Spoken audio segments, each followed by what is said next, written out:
ilaina ny magazine ohatrotony miaraka foana ny mozika sy ny communication dia mampita ny hevitra sy ny asa sy ny zavatra rehetra ao ambadiky ny hira izay amin'ny mpijery sy mpiaino. Misy rendez-vous vaovao indray eo na mpanaraka sy ny artiste dia mitondra zava-dehibe ho anay artiste manana support ohatrany betsaka ny zavatra tokony fantatra sy hoe sy ho hay ao anatin'ny sehatra mozika.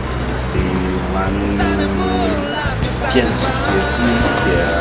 ahafahany zareo mankafy kokoa sy